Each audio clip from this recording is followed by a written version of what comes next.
Hey guys, so welcome back to another video. Ngasigi video sidi mayamna dum title dagi su khangbirani life after marriage ta base to reading oidoineba ko. Life after marriage sa base to ba haise kaino ha matamda hoi hauji hauji dum married life ta changsin biriba or married life ta leibiriba singna dum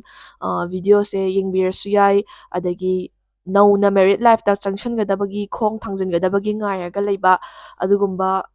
miyoisingna dum yingbiraga su yai aduga hoi adugumbagi plan kemta leitragasu dum reading sidi yengbibi yai ko tawbatabu ngasi reading sida lakadoisina isagi marriage tawra matungda isagi life ta kai kai ahong lakpa yai isagi ba kari kari advice lei kari energy advice lei and then adum oirakpa yaba haidi future ge ba vision sing duneba ko or hoji hojik thegna biriba oibisu yai but oirakpa yaba future ge vision sing na hena lakani ado ngasigi reading sisu pile ani kaktang khaidokjagi pile A amadi pile B ko pile ani sidagi sai sana apama pile do choose tobiro sina pile A gi energy card ne sina pile B gi energy card ne sumaina leiraga pile ani sidagi sai sana apama pile do choose tobiraga reading do tabiro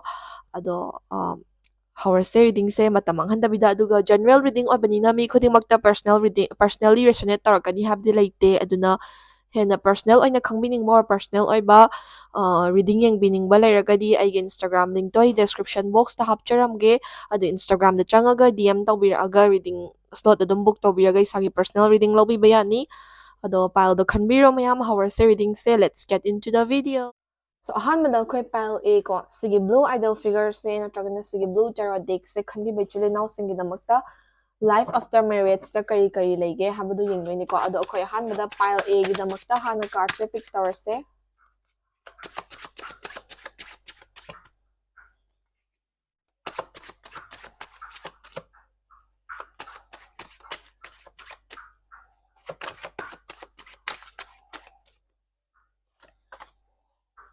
Seven of coins reverse,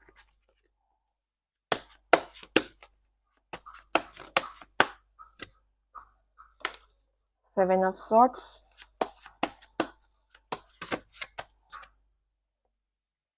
King of coins, Knight of coins,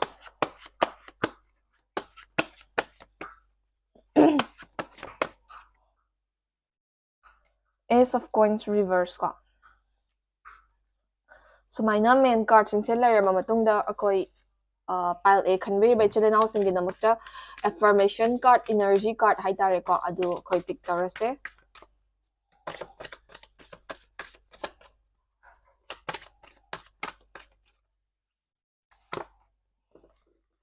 Inspiration, courage, adu energy card amaga hapchage. Everyone's a teacher ko. So sumaina leire energy card ko inasu ado kay hojik pile A gi card sing se pick tawba loirabanina reading horse. First of all pile A gi damakta reading haiba simaktabu negative hana taba budi positive hana taba na nungai ko aduna positive oiba side hana yengase pile A gi damakta ko.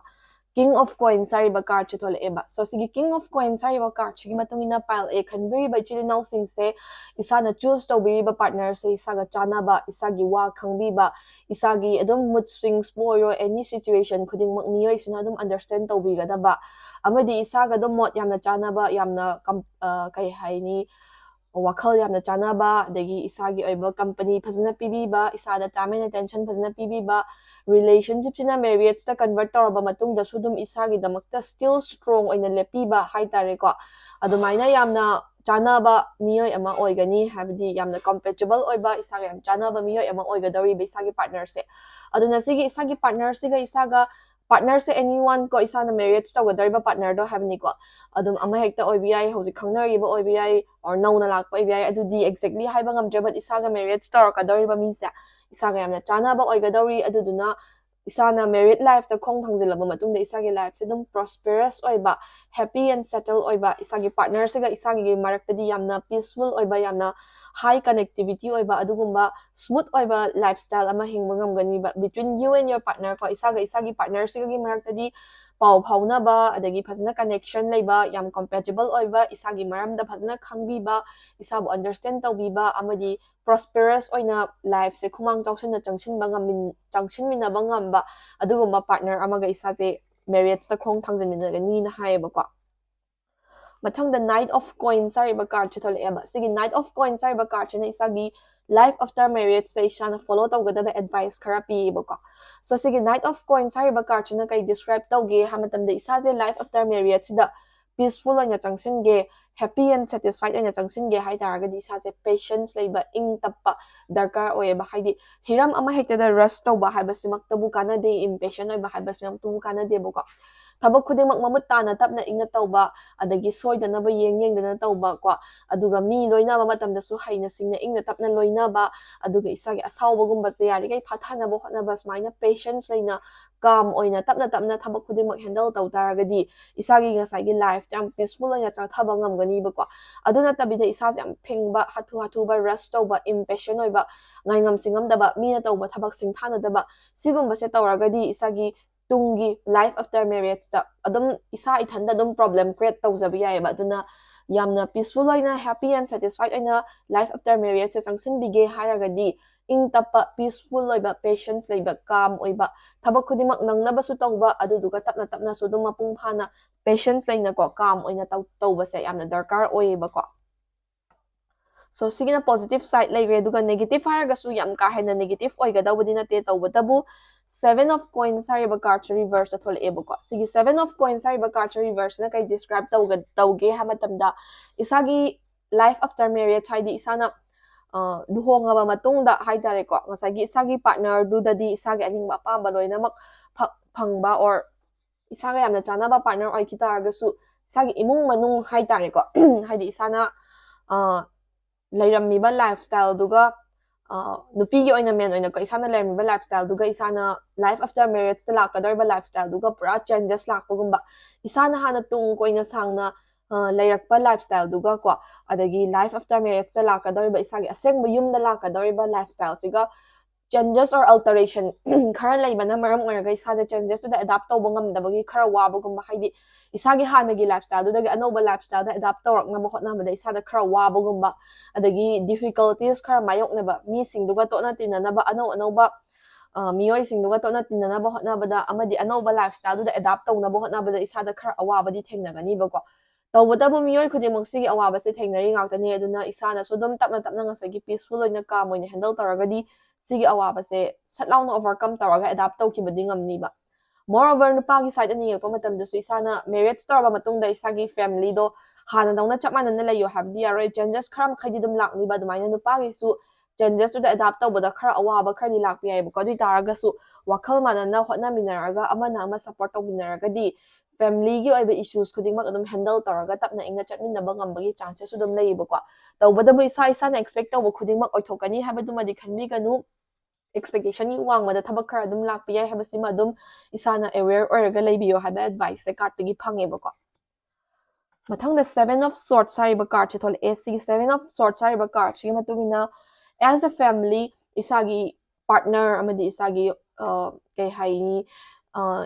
in-laws kumba adugumba as a family adugumbadi dum yamna smooth oina ngasagi adapt tawbada khara waba khotba leitaragasu understanding amagi makhada bind taraga isana bodum tapna ingna patience leina calm oina hotnaragadi bound tawba dum ngamgani adapt tawba dum ngamgani bako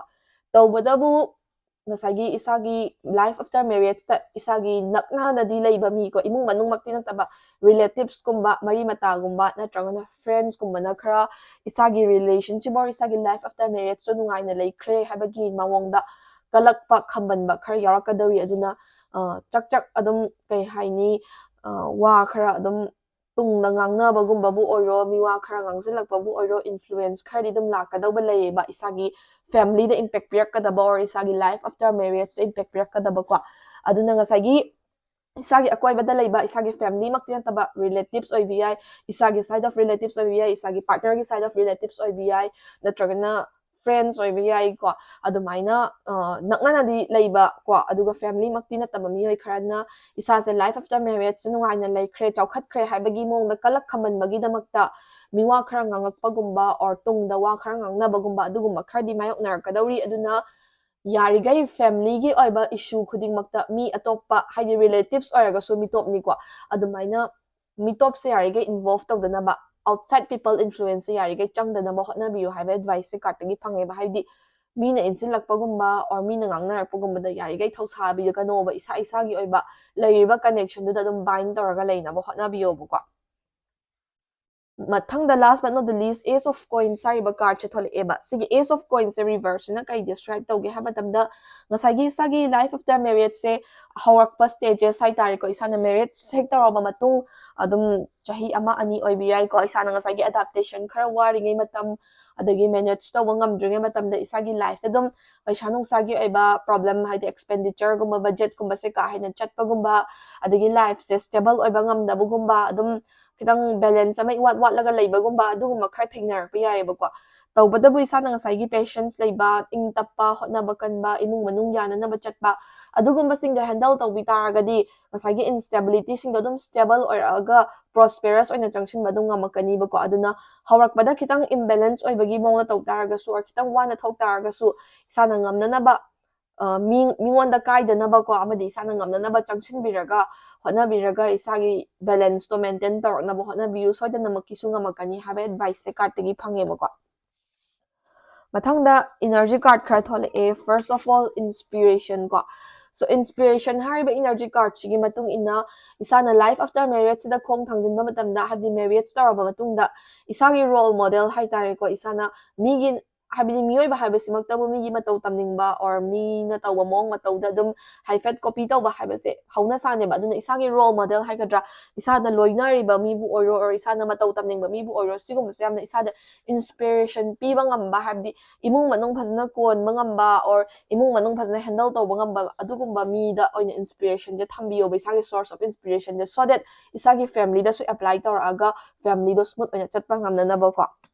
ꯃꯊꯪꯗ courage ꯀꯣ so ꯁꯤꯒꯤ ꯀꯥꯔꯠꯁꯤꯒꯤ ꯃꯇꯨꯡ ꯏꯟꯅ ꯍꯣꯏ ꯂꯨꯍꯣꯡ ꯈꯣꯡꯗꯣꯡꯂꯛꯄꯒꯤ ꯃꯇꯨꯡꯗ ꯂꯥꯛꯀꯗꯧꯔꯤꯕ ꯂꯥꯏꯐꯇꯣ face ꯇꯧꯕꯁꯦ ꯌꯥꯝ ꯊꯤꯅ courageous ꯑꯣꯏꯕ ꯗꯔꯀꯥꯔ ꯑꯣꯏ ꯏꯁꯥꯅ courageous ꯑꯣꯏꯗ꯭ꯔꯒꯗꯤ ꯀꯤꯊꯤ ꯀꯤꯔꯨꯝ ꯇꯧꯔꯒ ꯂꯩꯇꯥꯔꯒꯗꯤ ꯃꯤꯅ ꯑꯃꯨꯛ ꯅꯝꯊꯔꯛꯄ ꯌꯥꯕꯒꯤ ꯆꯥꯟꯁꯦꯁ ꯂꯩꯌꯦꯕ ꯂꯥꯏꯐ ꯑꯃ ꯐꯦꯃꯤꯂꯤ ꯑꯃ ꯅꯧꯅ ꯆꯪꯁꯤꯟꯕ ꯍꯥꯏꯕꯁꯤꯃꯛꯇꯕꯨ ꯃꯤꯒꯤ ꯃꯈꯥ ꯊꯥꯔꯒ ꯍꯤꯡꯒꯗꯕ ꯅꯠꯇꯦ ꯑꯗꯨꯒ ꯏꯁꯥꯅ ꯃꯤ ꯈꯨꯗꯤꯡꯃꯛ ꯌꯥꯅ ꯌꯥꯅꯕ ꯆꯠꯂꯒ happily surrounded by happy people ꯀꯣ ꯑꯗꯨꯅ happily ꯆꯠꯊꯕ ꯌꯥꯕ ꯐꯦꯃꯤꯂꯤ ꯑꯃꯗ ꯂꯩꯕ ꯉꯝꯅꯅꯕ ꯍꯣꯠꯅꯒꯗꯕꯅꯦꯕ ꯑꯗꯨꯅ ꯏꯁꯥꯅ ꯊꯕꯛ ꯊꯧꯔꯝ ꯈꯨꯗꯤꯡꯃꯛꯇ courageous ꯑꯣꯏꯕꯤꯌꯨ ꯑꯗꯨꯗꯨꯒ ꯏꯁꯥꯒꯤ ꯇꯧꯐꯝ ꯊꯣꯛꯄ ꯏꯊꯧ ꯃꯇꯝ ꯆꯥꯅ ꯆꯥꯅ ꯄꯥꯡꯊꯣꯛꯑꯒ ꯃꯤꯉꯣꯟꯗꯁꯨ ꯌꯥꯔꯤꯈꯩ ꯀꯥꯏꯗꯕ ꯃꯤꯅꯁꯨ ꯀꯥꯏꯔꯛꯇꯅꯕ ꯑꯗꯨꯃꯥꯏꯅ ꯕꯦꯂꯦꯟꯁ ꯑꯃ ꯃꯦꯟꯇꯦꯟ ꯇꯧꯔꯒ ꯊꯝꯕꯤꯌꯣꯕꯀꯣ last but not the least everyone's a teacher ꯍꯥꯏꯔꯤꯕ energy cardꯁꯤ ꯊꯣꯛꯂꯛꯑꯦꯕ so ꯁꯤꯒꯤ everyone's a teacher ꯍꯥꯏꯔꯤꯕ energy cardꯁꯤꯒꯤ ꯃꯇꯨꯡ ꯏꯟꯅ ꯏꯁꯥꯅ ꯅꯧꯅ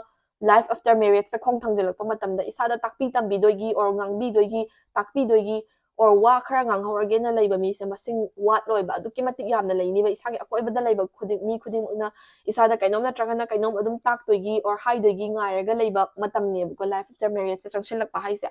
ꯑꯗꯨꯅ ꯃꯤ ꯈꯨꯗꯤꯡꯃꯛꯅ ꯉꯥꯡꯕꯁꯤꯡꯗꯣ ꯇꯥꯁꯟꯒꯗꯕꯅꯤ ꯑꯐꯕꯅ ꯂꯧꯁꯤꯜꯍꯧꯒꯗꯕꯅꯤ ꯐꯠꯇꯕꯅ ꯊꯥꯗꯣꯛꯈꯤꯗꯧꯅꯤ ꯑꯗꯨꯒ ꯃꯤꯅ ꯉꯥꯡꯉꯛꯑꯦ ꯇꯥꯛꯂꯛꯑꯦꯅ ꯁꯥꯎꯕꯒꯤ ꯃꯊꯧꯁꯨ ꯇꯥꯗꯦ ꯏꯁꯥꯅ ꯇꯝꯁꯤꯟꯕ ꯌꯥꯕ ꯇꯝꯁꯤꯜꯍꯧꯔꯒ ꯑꯐꯕꯒꯩ ꯂꯧꯁꯤꯜꯂꯒ ꯐꯠꯇꯕꯒꯩꯗꯨꯅ ꯑꯗꯨꯝ ꯊꯥꯗꯣꯛꯄꯤꯈꯣ ꯑꯗꯨꯒ ꯑꯐꯕꯁꯤꯡꯗꯣ apply ꯇꯧꯔꯒ ꯂꯥꯏꯐꯁꯦ ꯕꯦꯂꯦꯟꯁ ꯇꯧꯔꯒ ꯆꯠꯄ ꯉꯝꯅꯅꯕ ꯍꯣꯠꯅꯕꯤꯌꯨ ꯂꯥꯏꯐ ꯑꯐꯇꯔ ꯃꯦꯔꯦꯖꯁꯦ ꯌꯥꯝ ꯕ꯭ꯔꯥꯏꯠ ꯑꯣꯏꯅ ꯑꯐꯕ ꯑꯣꯏꯅ ꯑꯗꯨꯝ ꯂꯩ ꯍꯥꯏꯕꯁꯤꯃ ꯈꯪꯖꯤꯟꯕꯤꯌꯨ ꯍꯥꯏꯕ ꯑꯦꯗꯚꯥꯏꯁꯁꯦ ꯀꯥꯔꯠꯇꯒꯤ ꯐꯪꯉꯦꯕꯀꯣ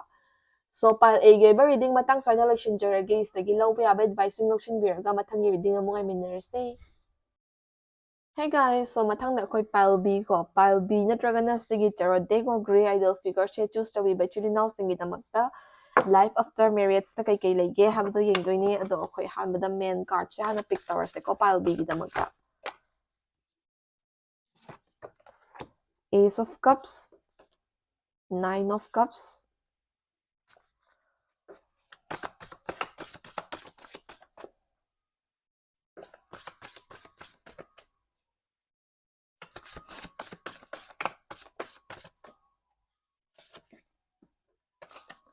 Three of Wands reverse,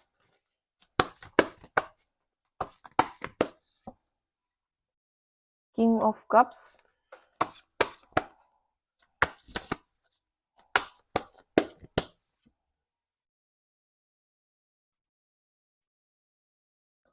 Seven of Cups reverse ꯀꯣ ꯁꯨꯃꯥꯏꯅ ꯂꯩꯔꯦ ꯑꯗꯨꯒ ꯑꯩꯈꯣꯏ pile B ꯒꯤꯗꯃꯛꯇ Angels Energy card ꯑꯃꯨꯛ draw ꯇꯧꯔꯁꯤꯀꯣ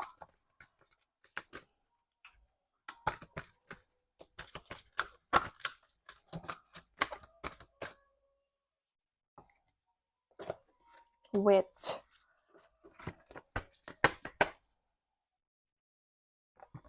abundance,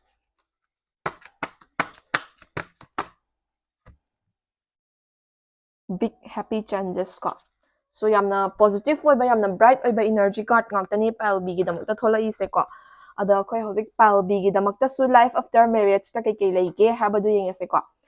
First of all, isagi partner ga isaga layakadaba relation haidi isaga marriage tawrakadoriba isaga married life ta khong thangjanminagadoriba partner siga isaga se karamba mawongi relation lerakani hamatamda isagi married life ta khong thangjanminagadoriba partner se isagi damakta duki matik yamna khanbiba isaga yamna wakhal chanaba isaga relationship se marriage ta convert tawbada duki matik satisfied oye haina khanjaba aduguma miyoi ama oini ba ko haidi haziki isaga marriage life ta or married life ta khong thangjanminagadoriba miyoi se partner se isabu hanadagi desire tawrakpa or isaga hanadagi khangnarakpa nusinarakpa or isabu hanadagi khoidajarakpa miyoi ama oiba yabagi chances yamna wangeba aduna maram oiraga ngasagi isagi partner duna isaga sumaina married life ta khong thangjanminabasida magi life se duki matik satisfied oijaba aduki matik penjaba miyoi ama oinibako aduna relationship sida or married life sida isana haijaba wa khudingmak isana kai haini approach tawjaba isana propose tawjaba wa khudingmak mana adum happily accept tarakpa aphapatta phajna tathok tasin tawinaba yaba isana haiba khudingmak hekta loinamak ingani haba mak natragasu isana haiba singda adum appropriate oiba wa oitaragadi yarage haina ready oina leiba ko aduduga isagi aningba apamba singse yarige thunghannaba hotnage kaina khanjaba isagi freedom of speech pibiba haitare ko aduduga isaje yamna independent oina happy oina satisfied oina thambiba ngamgadaba adugumba isabu yamna khanjaba isagi damakta yamna khanjaba miyoi ama oigani ba ko isagi partner se mathangna 9 of cups saiba card chitholeba so sigi 9 of cups saiba card chi matungina isagi life after marriage se duki matik isana ningba thungba ko habdi isana hana dagi ningjarakpa dreams kudingmak habdi ai life after marriage se sumain tawa pami sumai oiba pami kana hana dagi khanjarakpa singda sise fulfill tawba gi mong da lakpa haidi hoi isagi ningjaba kudingmak ta loimak thungwa habdi yabana te expectation kudingmak loinamak thungwa habdi yabana te tawbatabu ngasagi isagi life after marriage se isana ningjaramba khanjaramba mawongsingduga loinamak natragasu ayamba sarukti manaba isana expect tawbasingdo loinamak natragasu khara makhaidi dum majority khara makhaidi dum fulfill tawba ngamba isagi wishes khara dum come true tawbagi mawongda lakpa adugumba life after marriage ama oiganiba aduna isadagi ngasagi desires ma'am da fulfill oirakpanina isagi life after marriage yam satisfied oina yam happy oina yam grounded oina ko adumaina yam nungaina chatpa